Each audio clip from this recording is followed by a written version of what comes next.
teachings you heard me proclaim in the presence of many witnesses, and entrust them to reliable people who will be able to teach others also. Take the teachings you heard me proclaim in the presence of many witnesses, and entrust them to reliable people who will be able to teach others also. Take the teachings you heard me proclaim in the presence of many witnesses, and entrust them to reliable people who will be able to teach others also. Take the teachings you heard me proclaim in the presence of many witnesses, and entrust them to reliable people who will be able to teach others also. 2 Timothy 2:2. Hallelujah, 2 Timothy 2:2. Praise the Lord. 2 Timothy 2:2. You and me, let us proclaim the gospel. 2 Timothy 2:2. Hallelujah. 2 Timothy 2:2. Praise the Lord. 2 Timothy 2:2. You and me, Let us proclaim the gospel of Jesus Christ. Take the teachings you heard me proclaim in the presence of many witnesses, and entrust them to reliable people who will be able to teach others also. take the teachings you heard me proclaim in the presence of many witnesses, and entrust them to reliable people who will be able to teach others also. 2 Timothy 2:2. Hallelujah, 2 Timothy 2:2. Praise the Lord. 2 Timothy 2:2. You and me, let us proclaim the gospel. 2 Timothy 2:2. Hallelujah. 2 Timothy 2:2. Praise the Lord. 2 Timothy 2:2. You and me, Let us proclaim the gospel of Jesus Christ. The harvest is plenty, but the workers are few. But as for me and my house, we will serve the Lord. We will serve the Lord.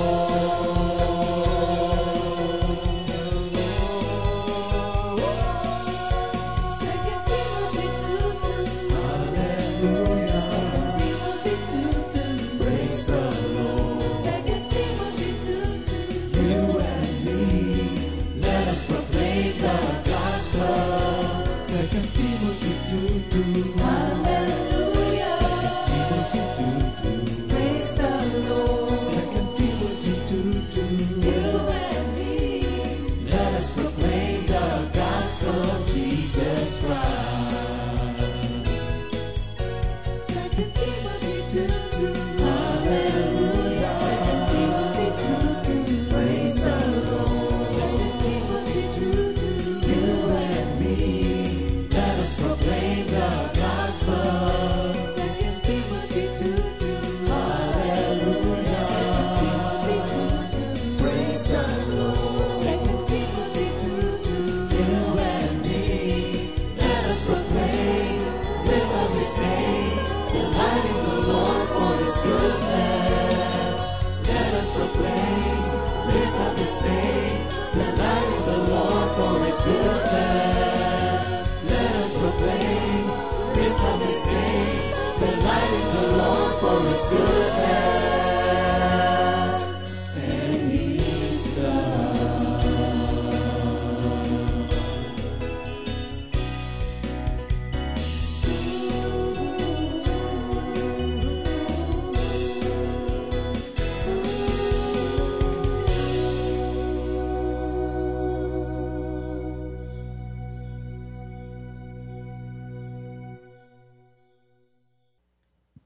Good morning, Jesus!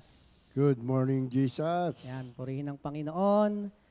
Muli sa ating umagang ito, habang tayo ay nag-observe ngayon this week ng Holy Week, at alam ko, marami na tayong nasaksihan na mga buhay ng ating mga manggagawa. Ito po, pagpapatuloy mga kapatid, ngayong Holy Thursday. Ngayon naman po ang ating bibigyan ng tuon ang buhay ni Pastor Romy. At thank you Lord nga na meron tayong ganitong celebration, Holy Week, Lenten season, na napakahalaga sa ating mga buhay bilang Pastor Romy, no, bilang mga Kristiyano. Na sabi nga napakaganda ng ganitong celebration, yung Lenten Week, no? Sabi nga sa mga pag-aaral, ang Lent is a 40-day period of prayer, fasting, and charity. No? It is a time of preparation for the celebration of Easter. Ano bang Easter? Pasko ng pagkabuhay. Kaya sa Kristiyano, Pastor Romy, dalawa ang Pasko, no? Oo. Pasko ng kapanganakan At Pasko ng pagkabuhay. So kaya napakahalaga tong week na to na ating sineselebrate, inaalala mga kapatid, kaya nga time of preparation for the celebration of Easter, the resurrection of our Lord Jesus Christ. Yung word palang Lent is 40. 40? 40, Pastor Romy. Kaya pala nagsisimula ang period ng Lenten season, 40 days pala yan, nag-start yan, Ash Wednesday, and it end up on Holy Thursday, ito ating araw ngayon. Kung bibilangin mo yan, 40 days yan mga kapatid. So, ito nga, napakaganda na tayo dito ay we commemorate, we celebrate Holy Week, no? At kahalagahan nga nito, yung kapag kabuhay ng ating Panginoong Hesukristo. At yun nga tayo ay merong tinatawag na preparation for Easter. Dahil yun na mahalaga talaga yung paghahanda sa ating pag-celebrate yung muling pagkabuhay ng ating Panginoon. Di lamang yon, Lenten Week is a time of reflection and repentance. Yes. No? Although we Christians, we always reflect naman and we always repent. Pero ito mas masarap pala dito natin laging itong gantong linggo, gantong week, ito yung mas masarap pala na time of reflection and repentance. Sabi nga, Lent is a season of reflection, repentance, and spiritual growth. Kaya pala marami rin sa mga tao, kapag halimbawa may maraming pagkukulang sa Panginoon, parang ito ang kanilang time to reflect, di po ba, to repent, for their spiritual growth. No? At di lamang yun, sa Lenten observance din, naroon din pala yung a time of fasting and self-denial. Kaya nga, di ba tayo, pagka mahal na araw, bisan sinasabi, wag po tayo kakain ng ng karne, di ba? Medyo isda. Fasting and self-denial, no? Yan mga key aspect yan, mga kapatid. Helping believers to focus in their spiritual lives. Parang yung abstinence sa food, no? Huwag masyadong maganda rin, no, na wag kain ng kain pagka Lenten week ba? Observe din talaga na mag-fasting. So tayo may mga ginagawa tayo talagang ganoon. Mga key practices during Lent. Yun nga yung pagpa-fasting na many Christians fast or nagpa-fasting, no? Or ang pagpapasting din pala Pastor Romy yung to give up certain luxuries, no? Such as meat or sweets, no? Kaya maganda rin pala yung gano'n, no? Ano ba yung mga bagay na gusto mong i-skip muna, wag mo nang gawin, no? Bilang bilang alay mo yan sa pag-observe ng Lent, yung pagpa-fast, no? And also, yung ang Lenten season din is also a time sa panalangin, yung pinakamahalaga, prayer. Because prayer is an essential part of Lent, with many Christians attending fellowship, services, no, to pray more frequently. Kaya nga, diba, Pastor Romy, meron tayo natawag na bisita iglesia, no? Yan. Maraming gumagawa niya, no? Nagbi-visit sa mga churches para talagang dumulog sa Diyos, manalangin. A time of prayer. Hindi lang time of prayer, hindi lang time of fasting, meron ding time to give or charity. No? Lent is a time for charitable giving and service to others. No? Pero ang napansin ko, Pastor Romy, no, tayong mga Kristiyano, salamat kay Lord, no? Na kahit sabihin natin, glory to God, no? Kahit sabihin natin hindi naman Lenten season, itong practice of charity, Ginagawa na natin oo, lagi. thank you Lord talaga. Kaya ibang klase talaga ang buhay ng Kristiyano, no? Na talagang yung mga bagay na yun ay para bang normal na sa atin. Pero dito nga sinasabi, no, na tuwing Lenten season lamang. Pero doon nagsimula yun. Yes, oo, doon nagsimula yun. A time for charitable giving and service to others. At hindi lamang yun, isa pang napakagandang practice sa Lent, yung reflection. Ano ba sa Tagalog ng reflection? Pagbubulay-bulay. Tama ba, Pastor Romy? Pwede, time of- nire-reflect mo yung nangyari, naganap. Yan. Many Christians reflect on their spiritual lives yun, during Lent. Often through journaling or meditation. Yun, maganda, no? Kaya napakaganda talagang ating na-observe, no? Itong Holy Week. Kasi maraming spiritual na practice tayong dapat gawin, no? Hindi lamang tayo masyadong nakatuon sa paghahanap buhay, trabaho, busy-busy. Pero pag merong Holy Week, yan. Time of fasting, time of prayer, time of charity, and time of reflection. So talaga napakaganda mga kapatid noon. Hindi lamang yon. Isa sa spiritual significant of Lent, alam niyo ko ano? Spiritual growth. Yan. Paglago sa ating pamumuhay, spiritual. Because Lent provides an opportunity for spiritual growth and renewal. Kumbaga, pinaglalalim natin yung ating communication, focus sa mga bagay na pang-spiritual. Diba? Unang-una nga yan. Naalala ko nung bata pa ako, Pastor Romy, nung ting mahal na araw.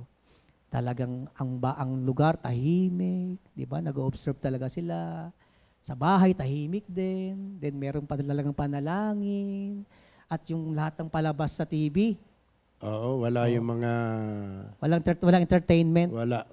Ang lagi kong tanda doon, yung The Ten Commandments. Di ba? Yung maganda yun, no? Na doon, pinakita, di po ba? Yung, Tsaka yung mga bumabasa ng pasyon. yun, yung pabasa.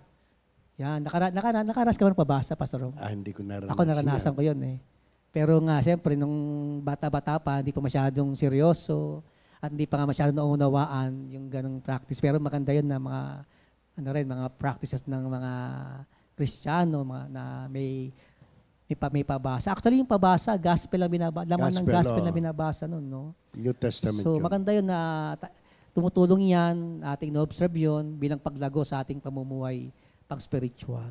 Hindi lamang yun, spiritual significant of Lent, we became more closer ang ating ugnayan sa Panginoon. The season encourages believers to draw closer to God through prayer and reflection. Totoo. Na talagang doon talaga mas masarap, mas magiging mataimtim Mas magiging focus ang ating tuon sa Panginoon. Mas madodraw closer mo ang sarili mo sa Panginoon through this Lenten season. Yung nga sa pamagitan ng pagbubulay-bulay, reflection, and through prayer. Kaya napakaganda niyan. At lahat yun ay ginagawa natin in preparation for Easter pala. No? Yung pala lahat pala yun ng ating mga practices in preparation for Easter. It prepares Christians or believers for the celebration of Easter, the resurrection of Jesus Christ. Kaya sabi ko, kung sana magkaroon tayo ng time, kung paano natin pinaghahandaan yung December 25, yung kapanganakan. Dapat pala ang Kristiyano, no? Mas, Ang tunay na Pasko raw talaga itong oo eh. Pasko ng pagkabuhay. Pagkabuhay. Kasi hindi mo sabi na minamalit mo yung kapanganakan. Pero actually, simula pa lang na kanyang mission yun eh. Ang climax ng kanyang mission, eto. Ito na. Itong, Yung accomplishment oo, ng itong Easter. kanyang ginawa. Kaya pala napakaganda. kanyang mission. Oo. Minsan sa, di ba, ating titingnan yung preparation sa Christmas. Ano ba ang ginagawa ng tao pag-prepare sa Christmas? Kahanda ng mga Mamimili ng mga pangregalo. parol, Christmas tree, Christmas light, decor, oo eh. regaluhan. Oo. Yan. Pero pag itong ating titignan, yung Easter, di po ba yung celebration ng Easter, kasi nga, pagkabuhay ng ating Panginoong Kristo. Sipin nyo, kung di nabuhay ang Panginoong Kristo, sabi nga ng Biblia, lahat ng ating pananalig sa Panginoon, lahat ng kanyang mga ginasabi, ginagawa, lahat ay baliwala. Kaya confirmation to, mga kapatid, ng lahat ng sinabi, tinuro, inaral, at inabasa sa Biblia. Kaya pala, pag December, magpapasko, maingay. Kantahan, party-party, Christmas party. Pagdating naman na mahal na araw, tahimik. Oo. Nag-meditate talaga sa ginawa ni Jesus. Oo. Para Mas, sa parang mas kapatawaran. ano talaga siya, mas, Oo, very solemn. oo, very solemn, tsaka mas seryoso ang tao Seryoso. sa pag-observe ng gantong season. Kasi nga, preparation yon for the Easter, yung resurrection ng Panginoon eh. Saka, alam mo, wala akong nakikita mga lasingan kabi-kabila pag mahal na araw. At bawal din, wala sa tindahan din, wala nagbebenta sa tindahan. Oo, no? Pero Ang pag ganda. Pasko, lahat ng inumin, naruro na. Kaya talagang napakahalaga yung ating pag-observe ng ating Lenten season, Lenten week, no? Kaya nga itong ating ngayong comfy ngayon, di ba? Itong isang buong linggo, itong ating ngayong one way of celebrating, no? Holy Week. At ito nga, nalid nga tayo na ating ipakita ang bawat buhay na luma, ngunit binago ng ating Panginoong Kristo. Paano siya yung muling nabuhay, yung ating mga pinakitang mga kapatiran yung buhay nila, ganun din, sila yung pinagkalooban ng panibagong buhay ng Panginoon. Kaya ngayon, mga kapatid, ating titignan ngayon, ito mga bits and pieces lamang to, na mga buhay na naganap sa buhay ni Pastor Romy Cabral. Yung una nga rito, yung ating simulan, Pastor Romy, no? Yung sa dati pa, siyempre, bago ka maging pastor, lagi mo naman nababahagi yon na yung dati mong buhay. No? Paano ba nangyari nung old life mo, Pastor Romy? Pakilala muna ako. Ayan. Ako'y Batanggenyo, kaya lang lumaki sa Malabon City. Maliit pa lang ako, dinala na ako doon. Doon ako nagkaroon ng masalimuot at magulong buhay. Wala akong nakitang tama sa buhay ko doon. At nag-i-enjoy naman ako sa mali dahil kala ko yun ang tama. Tama maglasing, drugs, marijuana, disco, mambabae. Kala ko tama yun. Kaya doon na lahat. Pero dumating ang sandali na parang ayaw ko na ng ganong buhay. Ayaw ko na ng ganong ginagawa. Parang walang katapusan. Ang araw ay ginagawang gabi at ang gabi ginagawang araw sa nightclub. Walang nasa isipan kundi babae, bisyo. Hanggang sa naisipan ko nang ako'y magbinata. Actually, Minister Elmer, second year high school, nagtanan ako ng babae. Sabi ng mga tao, may gatas pa raw ang labi ko.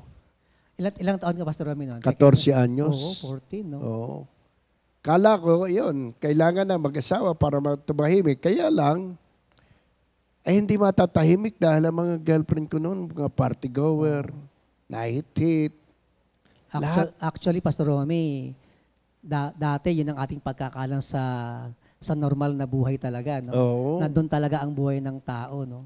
Tingin natin, tama yun. Oo, yung ginagawa natin, sinasabi mo nga na gano'n, na para sa atin, yan ang buhay. Oo. So, bata pa lang pala, talaga marami nang naranasan, no? Actually, akala ko nga, Pastor Romy, taga Batangas ka talaga eh. Doon ka lumaki eh. Doon pala lumaki sa Doon ako Malabon. pinanganak, pero sa doon ka Malabon pinanganak, ako lumaki. oo. Hanggang sa Sa nagbinata. Arellano ako nag-aral. Oo. Colonel Ramon Camus Elementary. Nag-aral din ako sa Piati. Pero puro aral lang, hindi nagtatapos. Oh. Nag-aral Puro din simula. ako sa nag-aral din ako sa Greg Business College Santa Cruz. Puro simula lang ang ginagawa ko para lamang makakolekta ng pera.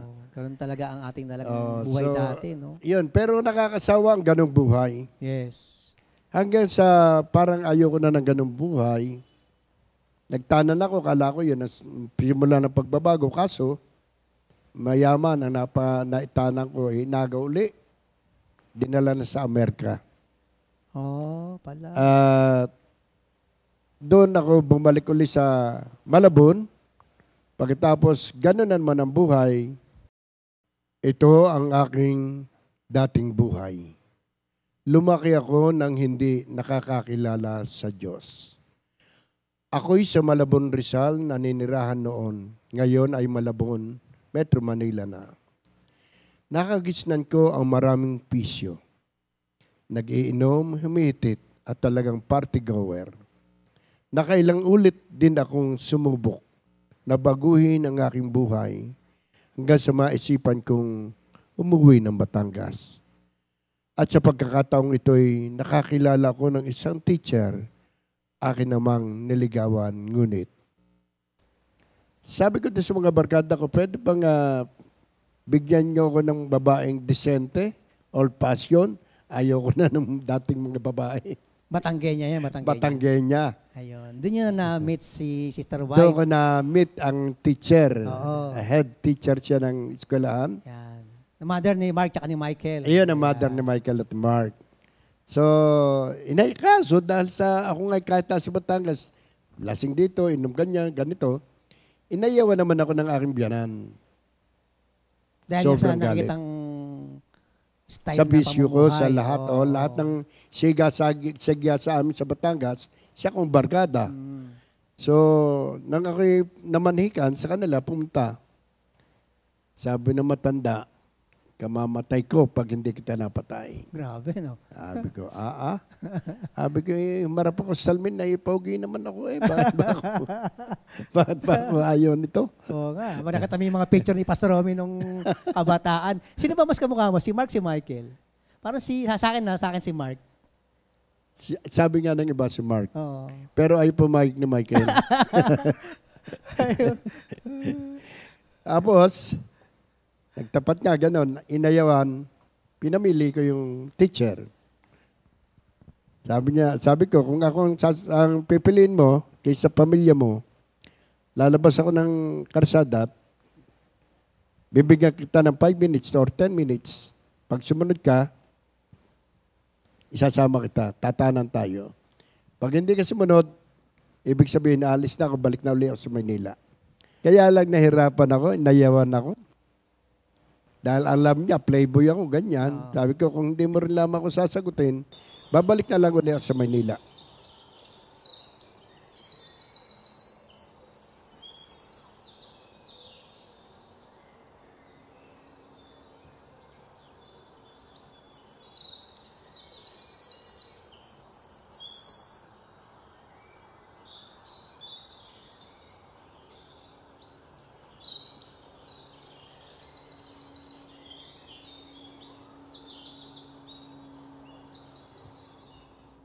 Pambihira. Gusto ko na ang babae ngayon. Pero hindi raw nababagay sa akin eh. Siguro hindi ako para din eh. Mas maigi pang bumalik na lang ako ng Maynila. Ano ba pinaghihimutok mo dyan? Babae lang yun eh. Pinoproblema mo. Ikaw talaga. Magaling pa, sumama ka sa akin. Punta tayo sa Aga. Magaling pa, magbari ka na lang tayo doon. Para walang problema sa babaeng yan. Mang Rome, may nagpapaabot po nito sa inyo. Ano gayan? Sige ho, paparinin na ho ako. Ayos! May gusto rin pala eh. Ayos! Ayaw, walang problema. Tayo na.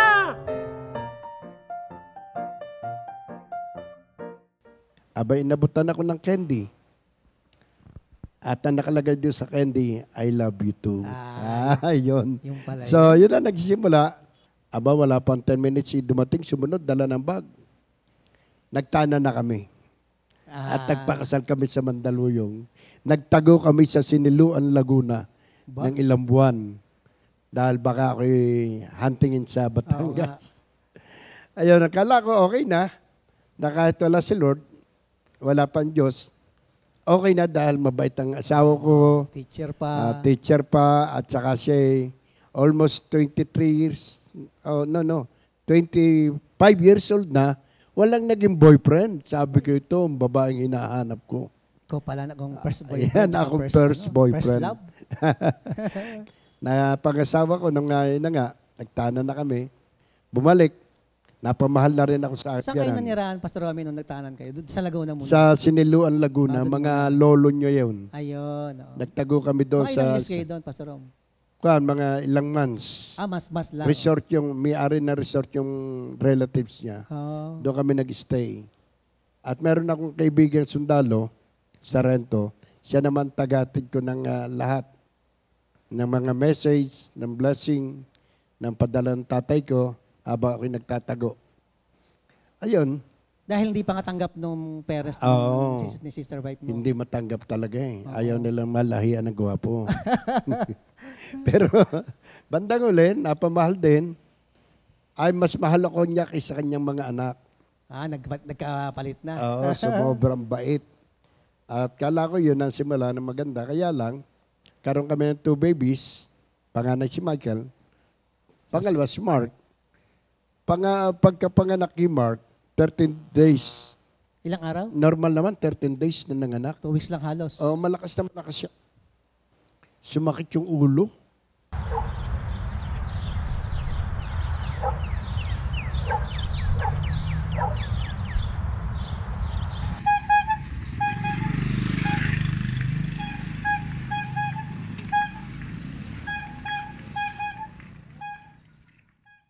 Leng! Leng! Oh, Nahihilo ko. Hawakan mo kaya muna ang bata. o siya, sige. Mahiga ka muna. Siming! Siming! Siming, ano nangyayari sa'yo, Siming? Siming! Michael, anak! Pumarinig ka muna! Bantayin mo muna ang bata at ako'y tatawag ng albularyo. Siming! Siming!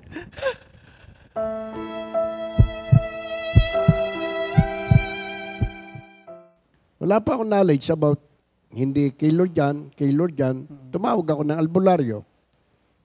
Hinipan sa noo, sa dumbunan, nang isay, nawala ng malay. Sinugod ko na sa hospital. Pagdating sa hospital, doon nagsimula. Natarantan ako, sumisigaw ako. Nagtatakbo ko sa kumbento ng Nasugbu. Kinalampag ko yung simbahan. Father, pagdasal niyo asawa ko. Pumunta sa mama, pare, pinagdasal. Alas 8 ng umaga namatay rin yung asawa ko. Ano raw ang findings nung... Meningitis. Umakyat ang tubig sa kanyang utak. brain? No, kaya almost wala pang 24 hours namatay siya. Grabe, sa bilis pala. No? Overnight lang halos. Overnight lang. Oo. Tapos doon dumating ang mga mamiligaya. Tapos Anong time kinakomfort na yun, ako. Pastor Rom? Di, siyempre, ang bigat nun. Ang ganda na sana. Ang ganda na di ba? May Oo. pamilya na Siyempre, wala pa tayo kay Lord nun. Normal natin reaction nun. Naku, wala akong ginawa kundi Yun nga walang segundo, walang araw na hindi ako lasing, sabog. Ayaw kong maalala nangyari.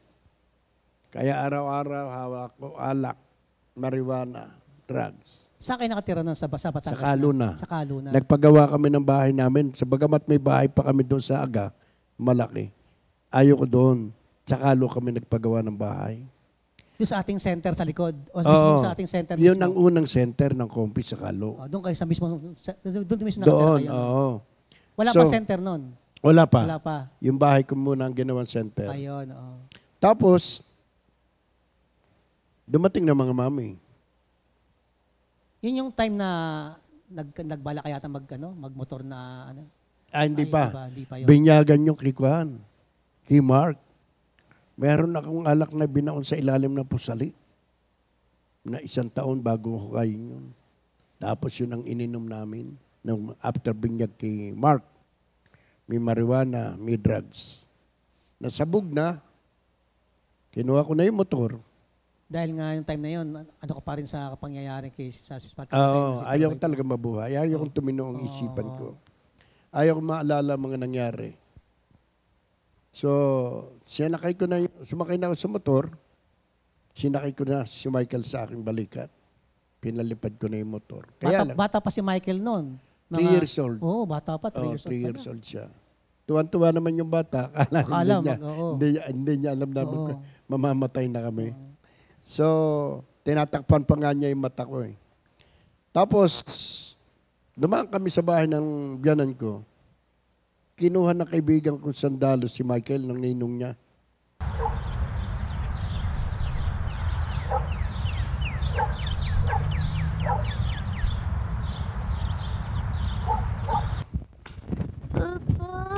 Ayoko po sumama. Michael, anak. Sumakay ka rito.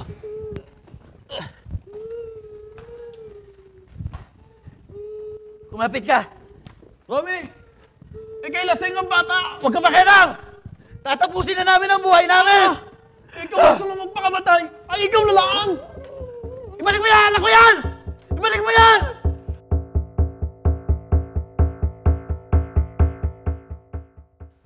Sabi niya kung magpapakamatay ka, huwag mo damay itong inaanak ko. So, nakuha niyang bata, malis ako. Bumali-uli ako ng gin, sinisid ko. Na maubos ko, takbo na naman ang motor. Pagdating sa motor, ni-slide ko na.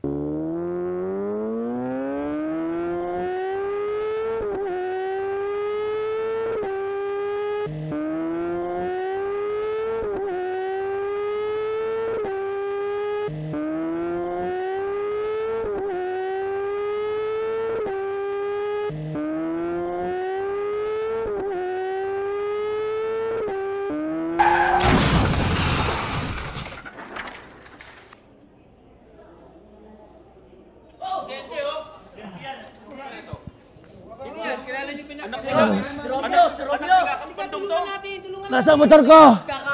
Balik niyo ako sa motor ko! Pare, sandali. Sino kayo? Pare, Sino kayo? Balik niyo ako sa motor ko! pare, hindi ka pa pwede. Ka na sugat. Pare, Pag hindi kayo umalis, kayo papatayin ko! pare, hindi ka pa pwede. Pare, Balik niyo ako sa motor ko! Pare, Alis kayo! Sa motor ko! Sa motor ko! kailangan mo ng tulong namin, mapapahamak ulo niyan. Ikaw rin, madidisgrasya ka pa uli niyan eh.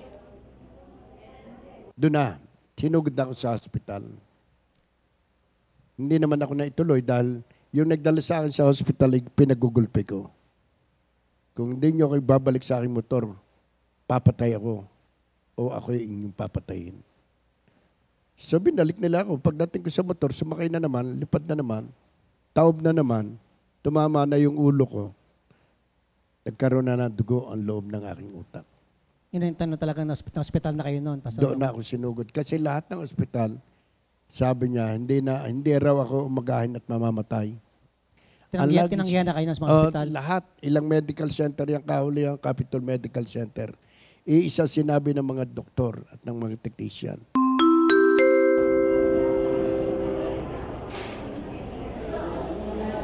Kayo po ba yung mga mahal niya sa buhay?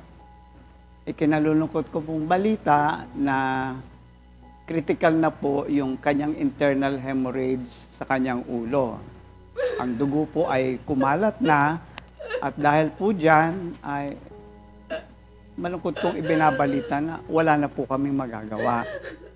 Ipatawag nyo na ang mga relatives ninyo upang mga sa huling sandali ay makita siya at ipanalangin po natin, malay natin, magkaroon ng himala. Ganun po ba, Dok? Tio, si Selly to. Kasama ko si Sister Ligaya. Pagdarasal ka namin. Romy, mahal ka ng Diyos. May pag-asa pa. Huwag mong kakalimutan yan. Kalat na ho ang dugo sa loob ng inyong utak. Wala nang pag-asa. Iuwi nyo na yan bago mag-umagay mamamatay yan. Sinabi mismo ng doktor yun. Hindi na wala na pag-asa aking mga pamangkin, siyale mga kapatid ko. Hanggang sa dumating sa Perpetual Medical Center, Sister Ligaya, hindi pa tinatawag na Mami Ligaya. Hindi ko siya kilala. Oo. Pinatungan ako ng kamay, sabi sa akin, Romy, mahal ka ng Diyos, may pag-asa pa. Romy, mahal ka ng Diyos, may pag-asa pa. Tapos nakatulog na ako, nawala na ulit ang malay tao. Nilipat ako ng maraming hospital, kahulihan Capital Medical City, nasabihin na naman ng doktor ng Capital Medical Center, bago mag-umagay, mamamatay ako habang gumagalaw ako'y kumakalat ang dugo sa loob ng utak ko. Parang narinig ko ang boses ng matanda, hindi ko nga kilala pa noon eh. Parang naririnig ko yung sabi niyang, Romy, mahal ka ng Diyos, may pag-asa pa.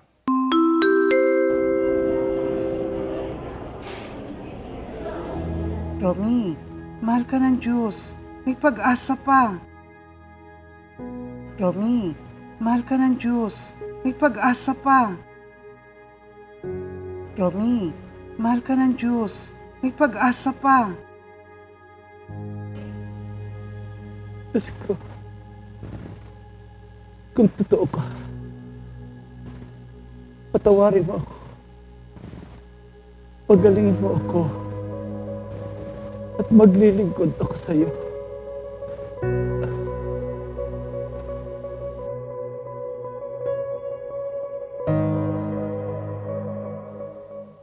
Parang hindi ko inisip. Para bang sabi ko, kung talaga may Diyos, hindi ako marunong magdasal eh. Ay ko kung talaga may Diyos, buhayin mo ako at magbabagong buhay ako. Yun lang ang tanging dasal kong alam. Kung talaga pang may Diyos, hindi ako naniniwala nga dati. Parang gumaan ang pakaramdam ng utak ko. Parang nawala yung para akong sinisilaban. At nang naramdaman ko relax ang aking katawan, aking utak, sabi ko sa mga ate ko, ipasalang niyo ulit sa aparato ulo ko.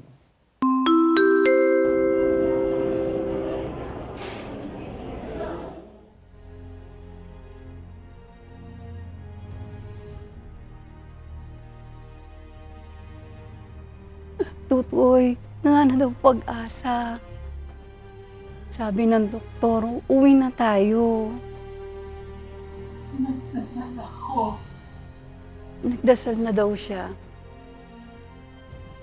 Tawagin mo muna si Dok.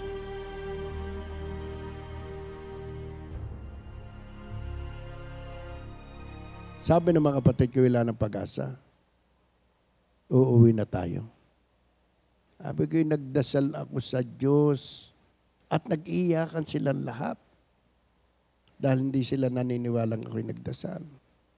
So, isinalang ulit sa aparato, sabi ng technician, may himala ito, nawala ang dugo, nawala ang spot doon sa nakita sa aparato, nawala yung dugo, totally. Nilipat sa bagong aparato, sinalang ulit, dilag niya maraming alambre, totally nawala na. Thank you, Lord. At pinauwi na kami ng doktor. Hindi na ako kinumpay.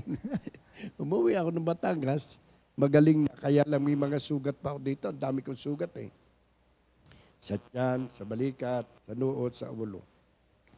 Alam mo, 3 days, natuyo yung mga sugat ko. Dumating lahat ng barkada kong lasinggero. May dalang alak. Akala mo nagbukas ng beer. Yung isa kong kumparang sundalo rin to, Sarento. Pagbukas ng beer, para bang yung espiritu ng alak tumama sa ilong ko, nalasing akong bigla. Yung lang akong ininom. So mula doon, nawala na alak, nawala na sigarilyo. So yun ang parang naging transition na. Simula nung yung milagro nga, di ba, na nangyari nga sa inyo na yun nga, yung talagang himala tayo. Isipin mo, alam, massive na yung blood clot, pero nung nalit ka ng Panginoon na ipa-examine ulit, kahit mismo siguro yung, yung nagsalang sa iyo, hindi makapaniwala rin. So yun na yung Pastor Romy, parang simula na alam mo na totoong may Diyos at meron Diyos na buhay. Na talagang siya talaga ating dakilang manggagamot. At weekly, dumarating na si Mami Ligaya kasama si Sele at mga board. Mga 1983 yun. Every Saturday, dumarating na sila. Nagkaroon ako ng time na makinig lagi na makinig. At natuwa ako doon. Hindi ko masyadong kilala Mami Ligaya. Parang inayakap niya ako, anak ang tawag sa akin. Ako kasi maliit pa. Binata na pala ako ng mamatay nanay ko. At ang nanay ko ay namatay, nawala ako sa piling niya. Nasa inuman ako. Sinundo ko ng mga kapatid ko nang patay na. Kaya nakakita ko ng pagmamahal ng isang ina sa Mami Ligaya. Mula noon, kaya nga na siya mamatay. Ayaw ko siyang tingnan sa ataol. Ayaw kong alalahanin siya ay nasa ataol. Gusto ko yung alaalang buhay. Kaya mula noon, na bago na takbo ng buhay, nagsimula na. Kala ko tuloy-tuloy na nga. Kaso, namatay nga asawa. Hindi naman ako, sa pagkamatay niya, hindi na ako, nagkaroon ako ng comfort na. Iba na ang naging pananaw ng Pastor Romy nung dati na namatay nga sister wife niyo, pero nung kayo ay karoon na ng ugnayan sa Panginoon, na bago pati yung pananaw mo sa pagkamatay ni sister wife. Iba na. At alam mo ang pangyayaring isa, nung nakakilala ko na alam ko na tungkol sa Diyos, dumating isang 6x na mga sundalo, mga kaibigan ko. May dala ng alak. Kaya celebrate daw. Alam nyo kahit amoy, tikim ng alak, hindi ko tinikman. At hindi na ako nakipagharap doon sa mga kaibigan ko. Sabi ko, hindi na ako naglalasing, hindi na ako nagiinom. Sila mismo, hindi makapaniwala. So, mula noon, nabago na ang pananaw. Totoo ang salita ng Panginoon, di ba? Yung ating laging sinasabi na 2 Corinthians 5:17, no? When anyone is joined to Christ, he is a new being. The old is gone, and the new has come. Tunay na sa ating buhay, ating naranasan. Sali ikaw, naranasan mo talaga yon, no? Kung talagang tinanggap mong Panginoon, kinilala mo siya, at nagkaroon ka ng totoong ugnayan sa Kanya, yun, ikaw mismo nakapansin na maraming kang old life dati na gusto mo na nangyari, tinanggihan mo na. Dahil sa pagbabago na kaloob ng Panginoon sa atin. No, napakaganda. Kaya sabi nga ng Galatians 2:20, kung ako man ay buhay ngayon, hindi na ako ito, kundi si Kristo na ang nabubuhay sa akin. Buhay na buhay para sa'yo, Pastor Romy, yun, no? Oo. So, nagsimula ka na maging Pastor Romy, ano mo na, coordinator mo ng kaunahan ng, ang tawag pa noon ay Batulaw. Akalo. Tapos tama, naging Batulaw. Akong kaunahan coordinator, ilan pa kami doon. Sa Tuklong pa ang Tuklong yung bisita. Chapel. Doon pa ang prayer meeting. Linapitan ako ng Mami Ligaya. Sabi niya, anak, pakanin mo ang mga tupa ni Lord. Sabi ko, ano yung pakakain ko? Wala nga ako kami pagkain dahil wala na akong trabaho. Wala na asawa ko. Hindi ko naunawaan kanya sinabi. Basta sabi niya, pakakanin mo ang tupa ni Lord. Niisip ko, ano ba pakakain ko? Wala nga akong, yung pala salita ng Diyos. Bandang uli naunawaan ko. Yun na nga, naging coordinator ako. Actually, na dumating ang kumpis sa Kalo ay 1982. Hindi pa ako sumama noon. Persecutor pa ako noon. Ay ko, ano yan? Anong relihiyon yan? Ano naman yung samahang yan? Sabi ko kay Shelly, ano yan, perahan? Sabi niya, hindi, basta matan ka, ay hindi ako sasama sa inyo. Sabi bandang huli, sabi niya pumunta ka sa Parang BF. nasa mo pa nga dati, Pastor Romy, na luka-luka, parang niya sabihin mo si Sister Sally. Oo, nun. luka-luka. Oo. At aming pakukulam sa Balayan, Batangas, kinanapelang. Sabi ko sa nanay niya, ate ko, kapatid kong panganay, te, kumuha ka ng litrato ni Shelly at ipakulam natin yan sa Balayan. Dala namin. Dala namin ng picture at pinakulam namin doon. Hindi pala tatabla ng ulam. Ang ate ko tinabla ng ulam. Ganun talaga. Kaya- Pagka wala talaga sa Panginoon, iba talaga, no? Oo. Ilang taon ka na naging, Pastor Romy, naging coordinator bago nag-full-time? Tagal din. 1983, naging nabaptize ako sa Celebrity Plaza. LSS. LSS. Doon, nung naninigarilyo pa ako noon. Pupunta ko sa swimming pool dahil ang daming artista, nakabikini. Sabi ni Brother Rudy Real, oh, tapos ka na mag-yosi. Balik ka na. Tumalik ulit ako doon. So, nang ako'y nabaptize, parang may nakikita akong mga maraming kamay na nagtataasan at mayroong isang taong nakaputi na malaki, nakagano na kamay. Sinabi ko kay Sele, sabi niya ni Sele sa akin, nako, Uncle, magiging worker ka. Uy, tigilan mo nga ako, huwag mo nga ako salid dyan sa iyo, kalukuhan yan. Huwag na huwag at hindi na ako sasama dito ulit kahit kailan. Pero hindi ko napigilan, bakit lagi kong hinahanap na? Yun na, nagsimula na ako maging coordinator, regular mo punta ang... Kami ang isa sa kaunahang outreach ng COMPI na regular. Yung pala, ako palang pinuntahan ni Lord doon sa Kalo. At mula noon yun, nagtuloy-tuloy na, pati buong lahi ko, na i-reach out, Pakalaka, mga Cabral, kung saan lugar, at napadala ko sa maraming bansa. Ako'y na-assign rin sa DWAN, DWBL. Sa radyo. Sa radyo. Meron pa tayo dating radio ministry. So, yun, nagtuloy na. Yung mga anak ko, maliliit na iniwan ko. Nagpatuloy ako sa paglilingkod. Nihabiling ko kung kani-kanino si Michael at si Mark. At alam nyo, malaking milagro nangyari talaga. Kasi nga, sa pagsiserve ko kay Lord, wala akong trabaho, wala naman kami sweldo dito. Hindi naman ako pinangako ang susweldohan. Ako'y nagtrabaho rin sa mga hotel, sa malalaking restaurant. Naging mataas rin aking posisyon, pero natuwa akong maglingkod, naging masaya ako. Na ang unang ang binigay sa akin ni Brother Bart noon ay 5 pesos, isang linggo. Pagkaraan ng ilang buwan, 25 pesos. Tuwan-tuwa na ako noon. At yun na, nagpatuloy na hanggang sa akala ko yun na. Pero sa gitna ng paglilingkod. Diba, siyempre tayo naman, alam natin as worker, di man tayo mga superhero.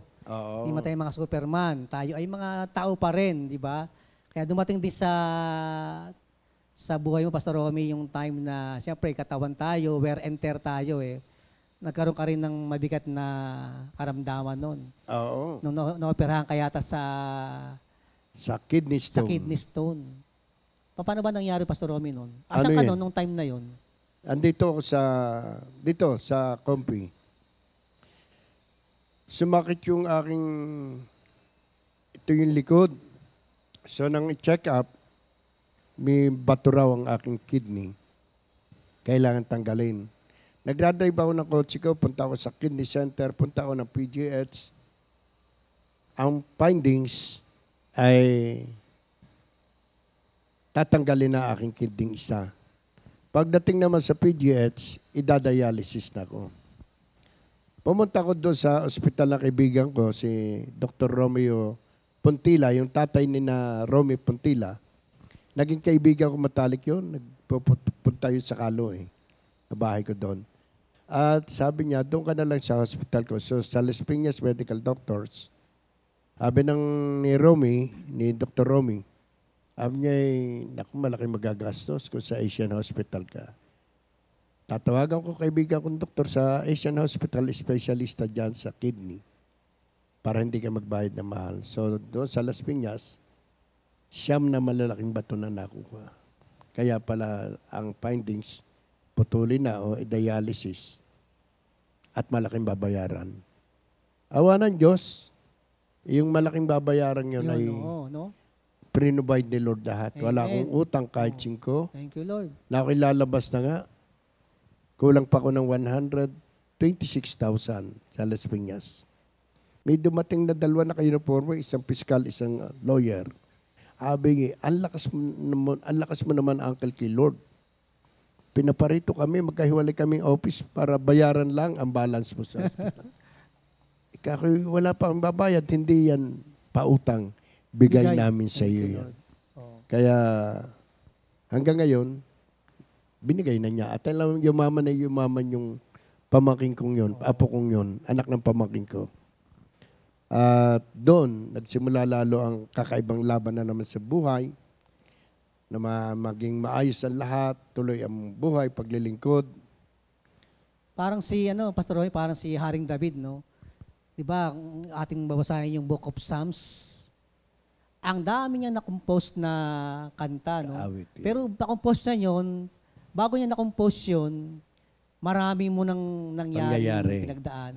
Ikaw ba sa iyong service kay Lord, nangyari din ba yan na, siyempre alam mo naman ng ating kapatiran, pagkantahan na, diyan ka nila. Diba? Sabi mo nga pagturuin na ako sa maraming tao, wag mo na ako papakantahin. Tama. Pero hindi kapag ang ating puso talaga, pinuno ng pag-ibig ng Diyos, talagang lalabas ng kusa yung awit sa Panginoon. Nangyari ba sa iyo, Pastor Romy, yun? Sa akin, himala dahil hindi talaga ako kumakanta. Wala akong alam na kanta. Pag nagkakantahan na nga, nagtatago ako sa Mami Ligaya. Mami Ligaya, pagka yung mic, ako. Yung mic, umiikot na yung mic. Ay, nakahiga akong ganyan. Yan yung panahon na nasa hospital ako noon. Nung na-opera ka sa kidney. Oo. Nakahiga akong ganyan. Yung ate ko nasa labas, naglalaban ng mga damit namin. Nasa hospital ako, nakahiga akong ganun. Wala namang sound system ang hospital. May naririnig akong nag-aawitan na maliliit ang tinig.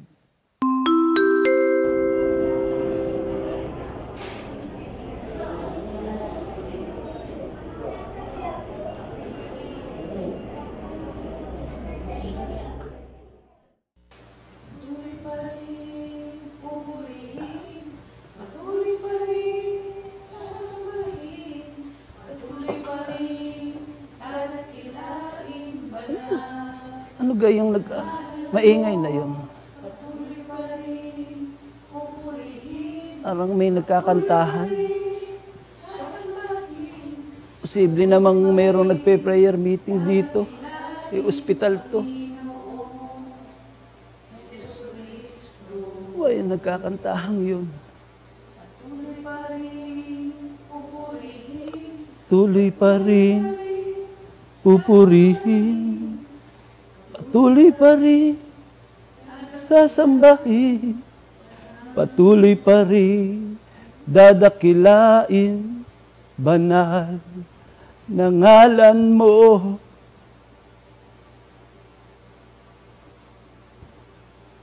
Lord, di ba pagkanta, may chorus? Dagdagan mo naman yung kanta.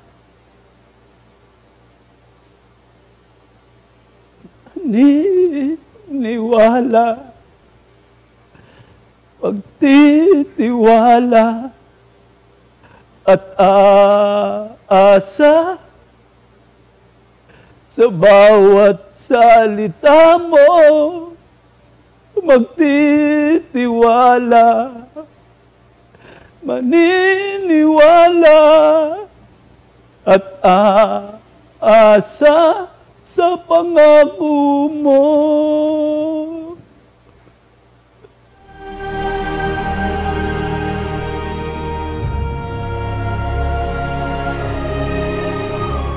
Adi, pinakinggan ko. Sabi ko, ano kaya? Baka may speaker naman to. Lumabas pa nga ako ng pintuan, pinakinggan ko, wala naman. Umiga uli ako. Narinig ko na naman yung nagkakantahan. Hanggang kakakanta nila, sinabayan ko. Na matapos yung isang paragraph, sabi ko, si Lord na to. Nakilord na nga ako noon eh. At si Lord na to. Sabi ko ngayon, Lord, di ho ba ang kantay mayroong refrain? May chorus? May naghihintay akong tahimik. Ganun. Narinig ko na naman matitinis na boses. Kaya ako'y naniniwalang may anghel eh. Ayun, isang patunay. Tapos narinig ko, magtitiwala, maniniwala, at aasa sa bawat salita mo. Magtitiwala, maniniwala. Kaya ako'y naniwala talaga. Dahil talagang ang lahi namin walang magandang kumanta. Lahat kami sintunado. Ultimo si Selly nga eh. Ang singer sa bahay niyo, yung makina. Yung makina. Yung sewing machine. Yun na singer. Yun minana ko sa nanay ko yun. So, yun isang malaking himala. Lalong nagtumibay aking pananampalataya sa Diyos. At yun nga nailagay sa ating mga sa record. Mamaya po ate pong maririnig yung first composition ba yan? Ni Pastor Romy, yung binigay sa kanya ng Panginoon noong time siya ay nasa bagong opera sa hospital po sa kanyang kidney. Yan talaga napakalaking himala. Yung makakompose ka ng kanta. Isang malaki. Paano ba na maaalis pa ako dito? Talagang ang himalang yan, malaki. Alam niyo, maawit din naman ako pag ako'y lasing na lasing. Laging lasing na lasing, kumakanta. Kaya tunay, no, kung paano ang ating Panginoon sa Kristo sa kanyang public ministry ay maraming pinerform na himala nung time niya. Hindi pwedeng sabihin na sa ating kapanahunan ay hindi na pwedeng mag-work yon. Hindi eh. Tayo mismo ay buhay na patotoo na ang Diyos ay hanggang until now ay gumagawa pa rin ng himala sa buhay natin. Mukha kay Pastor Romy nga, yung unang-unang nangyari sa kanyang pagbabago ng buhay, isang napakalaking himala nun. Oo. At yun, simula pa lang yun. Marami pa siyang naranasan nga yung sa kanyang bill na napakataas. Di ba, Pastor Romy? Oo. Nabayaran lahat. Wala akong inutuangan. Tsaka wala akong nag-hint. Halimbawa, marami akong kamag-anak na may yaman, maraming pera, maraming negosyo. Marami pwedeng sumuport, pero hindi. Pero hindi ako lumapit. Hindi, magtiwala ka sa akin, maniwala ka sa akin. Naalala ko yung sabi ng dalawa kong anak nung nasa kwarto ng malaking babayaran. Sabi ni Mark sa kuya niya, Kuya, ang laki ng babayaran natin. Sabi ng kuya niya, anong gagawin natin? Sabi ni Mark, di Philippians 4:19. Ayun ang maganda. Pati ang anak natin na panlaki ng tama na may pananampalataya sa Diyos. Salita ng Panginoon. Even in times of adversity, problem, lalabas sa kanilang puso't kaisipan yung mga bagay na kanilang natutunan sa salita ng Panginoon. Lalo na nang dumating yung fiscal nga yung isa kong anak ng pamangkin ko at saka lawyer yung asawa. Magkahiwalay silang pinanggalingan. Sabi niya, ang lakas mo naman kay Lord. Magkahiwalay kami pero pareho kami pinaparito at bago umakyat sa room ko, binayaran ng cash. Yung balance at wala raw babayaran ako, bigay raw yung pinabibigay ni Lord. Si Lord at di ba ang laking himala nun? Talagang si Lord talaga ang pinakita ng Panginoon. Si Lord talaga, siya talaga ang nag-provide. Hindi ako naghanap ng utangan. Magpaparamdam. Hindi ko gawa ang magparamdam. Sa Diyos kami lumalapit. Yes. Kaya tunay, no, na si Lord talaga sa buhay ni Pastor Romy, ang daming naranasan na kamanghamanghang bagay, no, sa kanyang buhay. Kaya tunay, no, sa buhay ni Pastor Romy, ang dami nating narinig na talagang encouragement sa atin yun na tayo man, may mga pinagdaraanan sa buhay, dumaan man sa mabibigat na pagsubok, even kamatayan, pagkakasakit, pero pinakita nga sa buhay ni Pastor Romy na napakagandang halimbawa sa atin yon. Yun nga, sabi nga, sa pamamagitan ng awitin, no?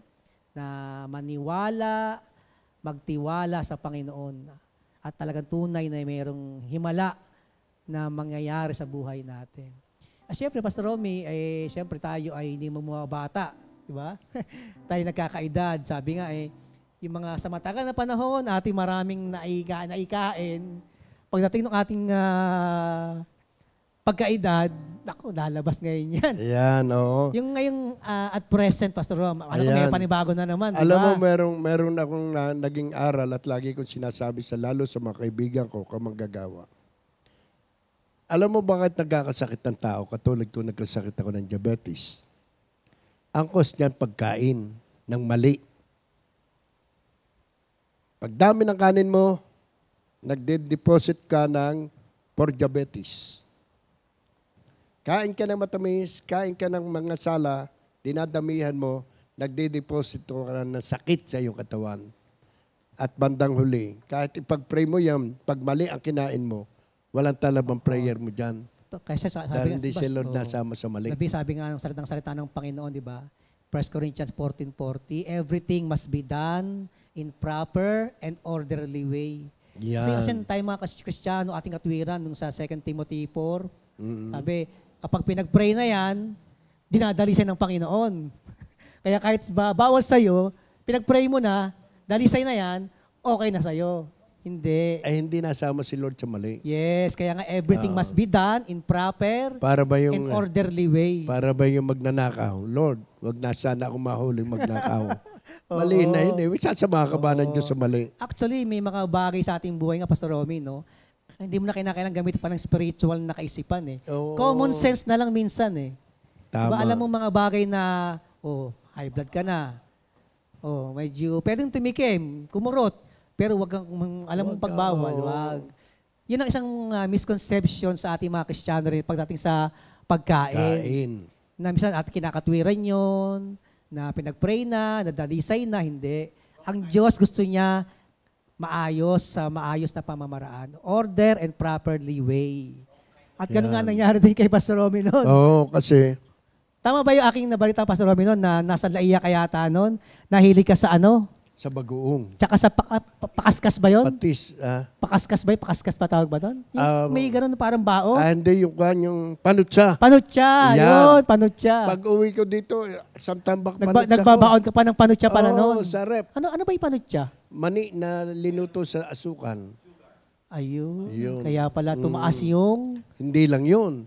Nung pandemic, umuwi ako ng Batangas. Yung na-istorya mo sa amin. Oo. So, nang ako umuwi sa Batangas, araw-araw pala may naglalako ng ice cream at saka taho. Siyempre, wala ka mga pagkakain. Araw-araw bumibili ako lagi. Walang absent yun. Ang sarap ng... Yung taho, di ba ano yan? Mayroong ilalagay na ano? Arnibal. na... Sugar yun. So, kala ko, okay. Araw-araw. Actually, wala naman kami lahing diabetes eh. Wala. Pero dahil sa mali kong ginawa, maling pagkain din talaga, lagi kong sinasabi sa lahat, malalakas kumain. Nag-iipon kayo ng sakit.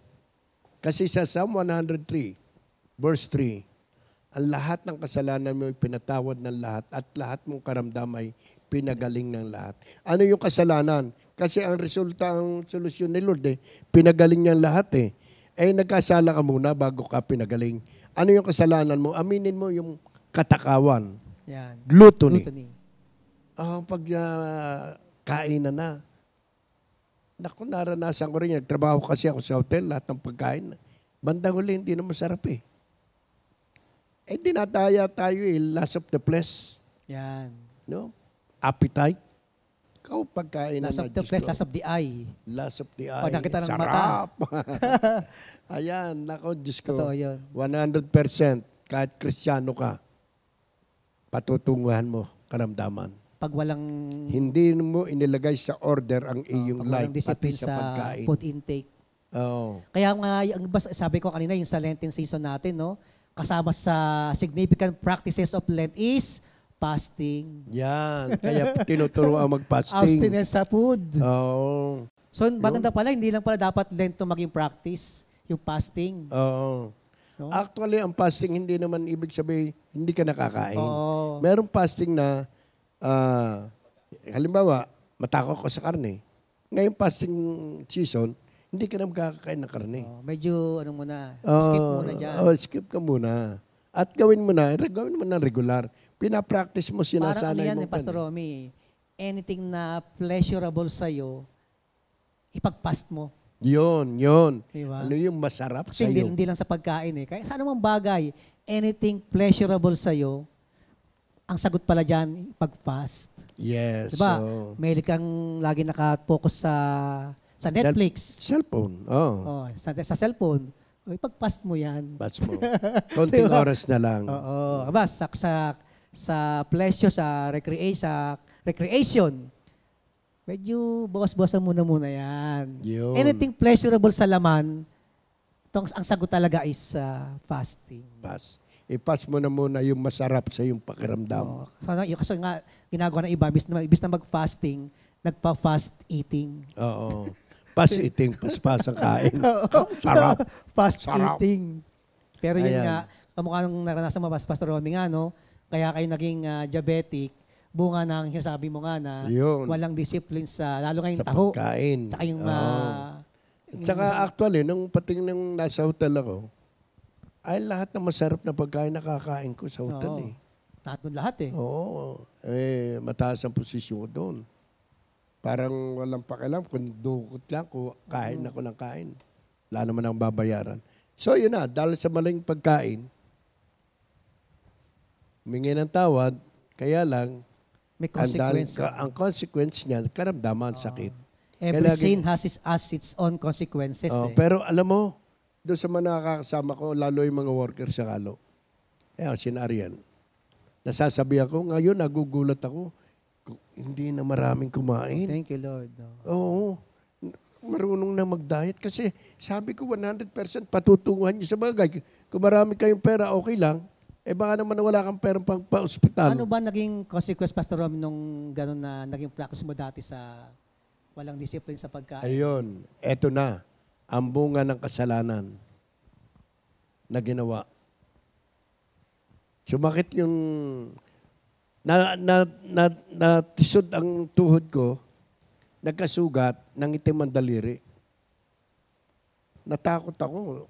Umuwi ako dito, tawag ko sa mga anak ko, umuwi ako dyan. Kinuha na picture, nakita niya, sabi niya, anak ko, di. Gangrene yan. Ano ba ang gangrene? Ano ba ikakong gangrene na yan? Sinerts niya. Naku, mataas ang sugar mo. Ano sugar? Diabetes. Meron kang diabetes. Kailangan pa-check up ka. Sabi ko, ayaw ko dito. Uwi niyo ako sa Batangas. Inuwi ako sa Batangas. Doon ako nagpa-check up. Kaso, malupit yung doktor. Pinuto lang isang daliri. May bakterya daw. Tinignan na sugar ko, may diabetes ako. Tapos, nang i-dressing yung isang daliri, nangitim uli ang second. Sabi niya, nahawa na to, may bakterya na rin, pinutol uli. Mahal bawat putol eh. Parang ICU na hospital yun eh. So, okay na, gumaling na. Kaso naglinis ako ng church ng Mendez. Maghapong nababad yung paa ko. Nagsugat, nagkaroon ng alipunga. Dinala na naman ako sa doktor na yun, sa hospital na yun. Yun pala, sabi ni Ariel, ang tawag doon, yung nagpuputol ng mga karne. Butcher. Alam ba yung butcher? Ayun. So, butcher daw yun, hindi daw doktor. Pinutol yung daliri ko na naman yung sa doktor na butcher pala? Oo. Hindi ko naman sasabihin ng pangalan, hindi tayo madidimanda. Nang maputol, after 1 week dressing, nahawa raw yung isa ng itim rin. Pinutol na naman. After 1 week, nahawa rin pangatlo, pinutol uli. So Pang-apat, nangitim uli. Apat na. Kapangit na, isa na, lalaki na lang natira. Isa na. So nakailang pala, 6 na operation na pala. 6. 6 na 2 daliri. sa kaliwa, 4 sa kanan. Oo. Na hindi siya nasiyahan. Sabi niya, putulin na hanggang ilalim ng tuhod. Dahil daw umaakit na ang bakterya. So yun na, ayaw ko, umiyak ako. Pero kailangan ang sarap ng mga anak mong maka-Diyos. Walang ginawa ang dalawa kong anak kundi ipatong kamay nila. Pastor Rom, pray yung over maganda ako. pag-usapan, Pastor Rom, yung time na ayaw mo na magpa-opera. Oo. Sa kabila ng marami ng pagpuputol sa daliri mo. Alam ko nun, marami siyang bumisita, kapatiran, maraming kaibigang pastor na nag-a-advise sa'yo na Paano ba yung story na yung Pastor Ron? Nung sabi puputulin na, yung dalawa kong anak, prinay over ako. Tapos sabi ng anak kong panganay, Dad, huwag ka mag-alala. Magkakapaa ka uli. Sabi ko, tutubo uli ang aking paa? Imposible naman yata yan. Basta, Dad, para mabuhay ko pa na matagal.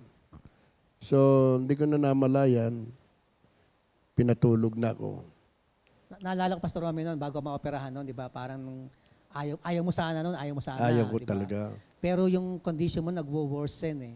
Oo. Naalala ko nga, di ba, nung alam namin lahat ito yun, na pag-pray natin si Pastor Romy, dahil nga yung kanyang kondisyon ay hindi maaayos. Kaya diba, dumalaw nga kami sa iyo noon. At nakita nga namin yung itsura mo noon na hindi kaya yung itsura mo, ang layo. Ang payat mo, tapos maputla ka, na kapag kinakausap ka namin, diretso mata. Oo, parang tumatagos na kami sa'yo. Alam namin na meron ko talagang something sa loob mo na iniinda eh. Nung time na yun, na nag-resist ka ng operation nung time na yun. At nga, sabi nga, marami nga kaming narinig nga na, sabi nga na, nag-advise sa'yo mga kaibigan mo rin mga pastor nga na, sige nga, push mo na yan na na magpaputol nga, di ba? Pero siyempre, sabi mo nga, siyempre, hindi man biro yun eh. Napakahirap yung isipin, mawawalan ako ng paa. Yes. Ang hirap umahayo ka lagi kung saan eh. Oo. Tsaka excited ako lagi mag-drive ng aking kotse. Bago pa nun yung Vios ko, yung black. Matic. Regalo ng anak ko. Sabi niya, yan na, Matic, fully paid na yan. Nasa pangalan mo na yan. Wala ka ng worry. Gamitin mo sa prayer meeting mo yan. Kami na rin magbibigay ng panggas mo. Tutuwa ako na napalaki ko ng tama ang aking mga anak. Yes. At nag-aani ako ngayon. Pag ako may problema, andun kagad sila. So, sa madalas sabi, nagising ako. Tinignan ko yung paa ko. Nasa ICU na ako noon. Hanggang saan ang putol mo, Pastor Rob? Hanggang saan? Makababa ng tuhod. Hindi hanggang lang. Yan, sa gitna ng tuhod. Nang magising ako, tinignan ko. Wala na yung pero parang may daliri pa rin ako. Pero wala na naman. Kinapak, wala na. Pumatak lamang ng pumatak ang luha ko. Umiyak lamang ako ng umiyak. Yinakap ako ng mga anak ko. Iyon, yung yak ng mga anak ko, parang nagbibigay sa akin ng pag-asa, hope, para magpatuloy ako. Yung mga apo ko lagi nakapaligid sa akin, mga kapatid ko, lahat. Anong naglalaro sa isip ng mga Pastor Robin noong time na yon? In terms ng yung service kay Lord? Hindi ka ba naging concern no? Naisip na in the future? Anong naiisip ko paano na kaya ang mga prayer meeting ko? Paano pa ako magpa-prayer meeting? Wala na akong paa. Hindi na makapag-drive ng kotse. Tapos iyon. Nang sabihin namin ni Michael at ni Mark, magkakaroon ka na uli ng paa. Parang hindi ako makapaniwala. Parang magkakaroon ng paa. Chisibol. Paglabas ko ng hospital, may nakausap naman to si Jeff. Maglalagay raw ng paa. Sabi niya, Chong, may pupuntahan tayo. Kakabitan ka ng paa. Sinukatan ako. Kasama ko si Ariel, si Jeff, paring Jojo. Rosilio. So, punta kami. Iyon, sinukatan. After 1 month, umuwi na ako ng Kalo. Pag-uwi ko ng Kalo, dumating na yung nagsukat sa akin. Yun yung may-ari ng hagdan, bahay na walang hagdan. Tahanang walang hagdan. Tahanang walang hagdan. Yun. Sinukatan ako, dinala pa doon sa akin. At pre-practice ako maglakad. Nabuhayan ako ng pag-asa.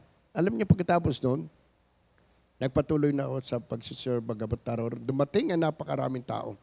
Mga taga-kompi para nag-fellowship na doon. Mga worker, lahat, mga pastor, mga taga-San Pablo, mga outreaches ko, mga prayer meeting ko, nagdatingan.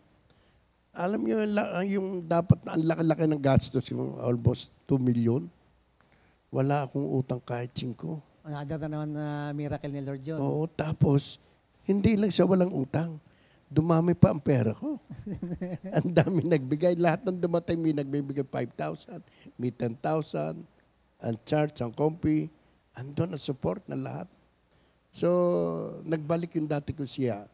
Ligaya, bagamat ako'y naka-wheelchair, laging digulong.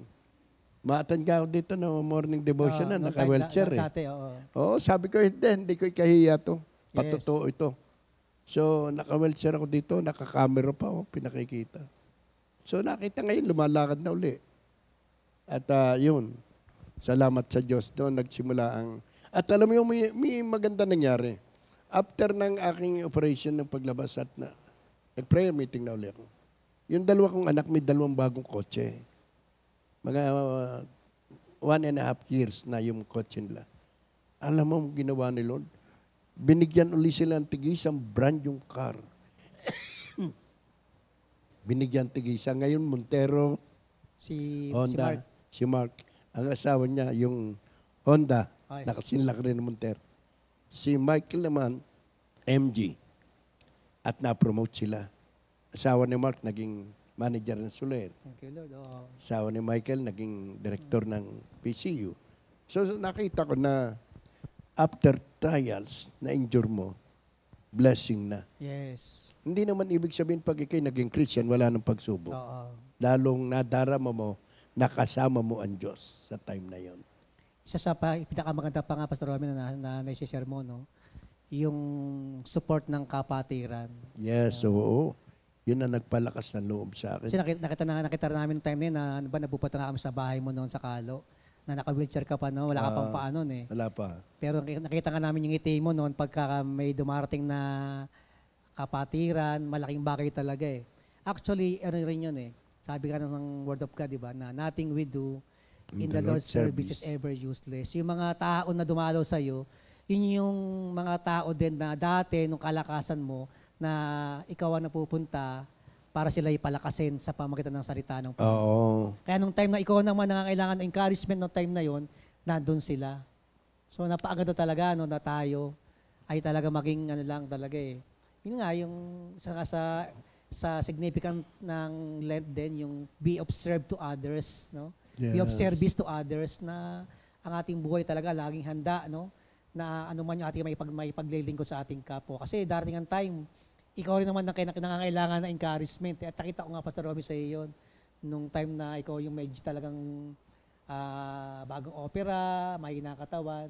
Pero yun nga, yung pagdalaw, pagbisita, pag-alala ng mga kapatiran, malaking bagay sa iyo na nagbigay ng lakas ng loob, encouragement, until now. Thank you, Lord. Diba? Parang wala nangyari. No? Oo. After ng mga maraming bagyo. Ayan, tumaba na ulit. Oo, back to normal eh. No? At saka, dumating maraming blessing. Oo, yung pa. Talagang... Tapos yung mga taga San Pablo, taga Calauan, taga Quezon City, kung saan lugar na napuntahan kong prayer meeting, nagpuntahan silang lahat. Oo, sabi ko, ibang klase. Paano hindi ka lalakas? Dahil kaya nga pag may mga nangyaring ganoon sa kapatiran, mahalaga ma-visit mo, maipag-pray mo, ma-comfort. Nagpapalakas tayo. Talagang nagbibigay pag-asa sa mga nawawala ng pag-asa. Kaya yun na nga, after mga pangyayari, eto na, lumalakad na. At hindi nga makapaniwala ang marami, katulad kina Sister Mau, Darwin, Tato. Sabi na ko, Pastor, sa amin po ang prayer meeting, 3rd floor. Ay, ano pong problema? Paano po kayo? Ano paano? Naglalakad na nga ako eh. Makita ko 3rd floor. At least ngayon, hindi ako ano tawag doon? Nagpapaawa. Pinakikita kong ang buhay Kristiyano, may pag-asa pa.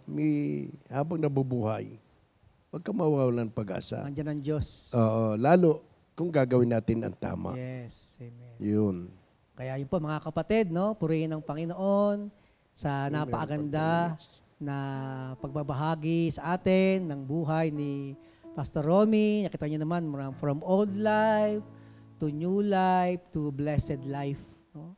Nagmula sa lumang buhay na wala sa Diyos, malayo sa Diyos, hanggang sa dumating yung mga pagsubok sa buhay na ginamit ng Panginoon. Sabi nga, sa Proverbs 20:30, sometimes it takes a painful experience for us to change our ways, no? So, naginamit din ng Panginoon yun para mapaganda ang buhay ni Pastor Romy. At yun nga, marami pa rin pinagdaanan, pero laging tagumpay ang Panginoon, Pastor Romy. Yes. Any parting words, Pastor Rom, bago tayo umawit ang iyong kanta? Ayan, ang aking paalala, lalo sa ating mga Christian worker, mga Christian, alam nyo, sa ating pananampalataya, huwag nating iiwan ating pamilya. Sa 1 Timothy 5:8, ang magpabaya sa kanyang pamilya ay higit pang masama kaysa mga unbeliever. Amen. Kaya isama natin sila sa pananalangin, ipakilala natin si Lord. Dalhin natin si Lord sa kanilang buhay at di tayo magsisisi. Mabibless sila. Alam niyo po yung aking apo, 4 yung apo ko. Yung 2 lalaki, 2 kong apo sa panganay at sa bunso. Pag tinanong ko sila, Marcos, anong gusto mo paglaki? Gusto ko po, maging pastor na katulad mo. Amen. Ang sarap po. Tapos yung apo ko kay Michael, ikaw naman, Miko, anong gusto mo paglaki? Gusto ko po, maging bishop. Ha? Bakit naman promoted ka kagad? Kasi ang lolo niya, kuhan ay bishop na United Methodist Church. Ang sarap marinig sa mga bata na ganun ang pangarap Gusto nila sa maging lingkod buhay. ng Diyos. Maging lingkod ng Diyos. Bakit? Ipinakita ko ang ganda ng buhay, ang saya ng buhay. Naging example ang life ko sa kanila. Kaya hindi man ako magsalita ng magsalita, yun, nakita nila. Masaya maglingkod sa Diyos. Yes. Yun, kaya salamat sa Diyos. Kailangan madala natin ating pamilya. Joshua 24, Pastor Romy, 15. As for me and my family, we will serve the Lord. Yan, talagang napakaganda mga kapatid yun. Kahit anong mangyari, gawin natin lahat ng pamamaraan para ating mahikayat ang ating buong sambahayan sa ating Panginoon. Be a witness, no? Be a witness of Christ to our family. Kanilang makita ang kagandahan ng buhay na naglilingkod sa ating Panginoon. Ayan, Pastor Romy, ating awiting iyong first composition, no? Thank you, Lord.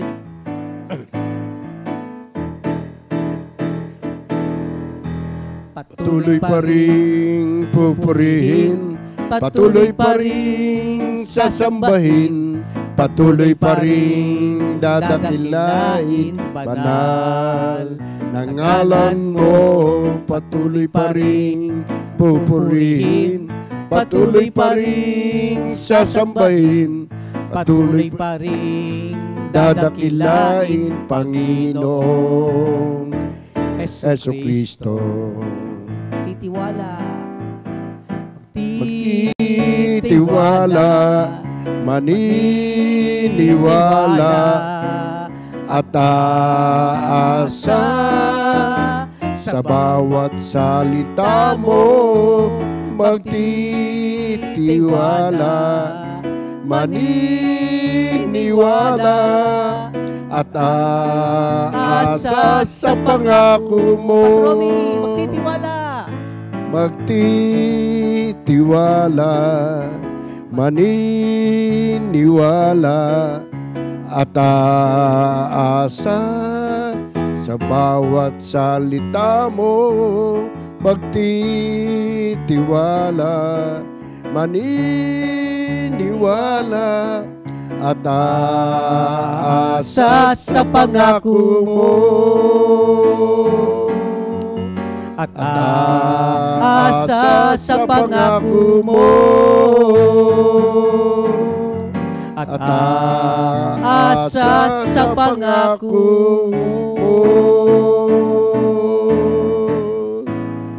Thank you, Lord, mga kapatid. Salamat sa Panginoon. Purihin ang Diyos.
2 Timothy